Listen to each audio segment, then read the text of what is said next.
সুপ্রিয় দর্শক, আমাদের সাথে আছেন ইসমত আরা আপা, লেখক এবং উন্নয়ন কর্মী, সমাজকর্মী, অনেকগুলোই পরিচয় আপনার। ইসমত আরা আপার কাছ থেকে জানতে চাইব আজকে এই বাঙালি সাহিত্য উৎসবে কেমন লাগছে এবং আপনার লেখালেখি সম্পর্কে একটু সংক্ষেপে যদি বলেন। জি জি, খুব ভালো লাগছে আমার আজকে আসছি এখানে। আমি এখানে এনআরবি টিভিকে অনেক ধন্যবাদ জানাচ্ছি। আমি বিশেষ করে ওসমানী তোমাকেও আমাকে এখানে আজকে আমন্ত্রণ করে আনার জন্য। এবং অফকোর্স এটা একটা আমরা যারা এখানে কানাডাতে আছি, যারা বাংলাদেশি কানাডিয়ান, আমাদের অনেক ব্যস্ততার মধ্যেও আমরা যে আমাদের যে লেখালেখিগুলো একটু কম সময়ের মধ্যেও যে আমরা পারছি এ পর্যন্ত টেনে আনতে পারছি এবং শেষ পর্যন্ত একটা বই আকারও আসছে, এটা অনেক একটা স্ট্রাগলের ব্যাপার। রাত দিন 24 ঘন্টা কাজ করার পরে বই লেখাটা অনেক টাফ। তারপরও আমরা এখানে আমাদের অনেক সুনামধন্য এখানে আছে যারা বাংলায় লিখছেন বই, কেউ ট্রান্সলেশন করছে ইংলিশে। এবং আজকের প্রোগ্রামটাতে অনেক সুনামধন্য সব লেখক এসেছেন আমাদের সারা কানাডা থেকে, বিভিন্ন জায়গা থেকে।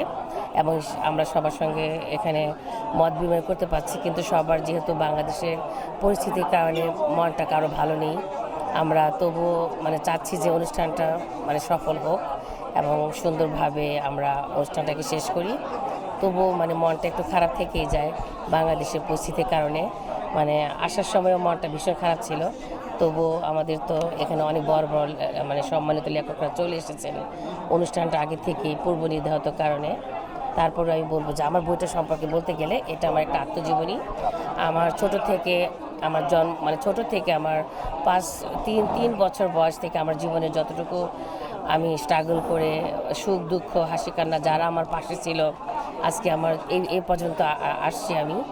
আমি পিএইচডি করেছি বিভিন্ন ভার্সিটিতে, আমি ওখানকার টিচার ছিলাম। কিভাবে আমার জীবনে এই পর্যন্ত আসা এবং গ্লোবালি কিভাবে ফাইট করেছি, করে শেষ পর্যন্ত নিজেকে টিকিয়ে রাখা একটা সম্মানজনক জায়গায়, সেটাই এই বইটাতে আসে যে গিভ আপ না করা এবং কোনোভাবে পিছিয়ে না যাওয়া, সৎ পথে সুন্দরভাবে নিয়মের মধ্যে সামনের দিকে এগিয়ে যাওয়া। এবং বইটাতে যারা আমরা নারীরা, বিশেষ করে মহিলারা ছোট আমাদের কম বয়সে বিয়ে হয়ে যায়, তারপরে পড়াশোনা করতে হয়, তারপর ছোট বাচ্চা নিয়ে কিভাবে পড়াশোনা করা, গ্লোবালি ফাইট করা, সংসারটাকে মেনটেন করে স্বামী সন্তান শ্বশুরবাড়ি সবাইকে মেনটেন করে নিজেকে সমাজে একটা জায়গায় নিয়ে যাওয়া, প্রতিটা ধাপ এখানে একদম সত্য কথাগুলো তুলে ধরা হয়েছে। এটা আমার সম্পূর্ণ আমার আত্মজীবনী। এখানে সব ভালো কথাগুলি আনা হয়েছে, একটু বেশি কষ্টের বা যেগুলো আমরা পড়া আমরা ঠিক করতে পারিনি, সেগুলো আমরা এখানে উল্লেখ করিনি। এবং আমি জানি বইটা পড়লে বেশ একটু আত্মবিশ্বাসটা গ্রো হবে, যে পড়ো সেটাই। ওসমান, তোমাকে অনেক ধন্যবাদ। অনেক ধন্যবাদ, অভিনন্দন আপনাকে। জন্য ধন্যবাদ তোমাকে।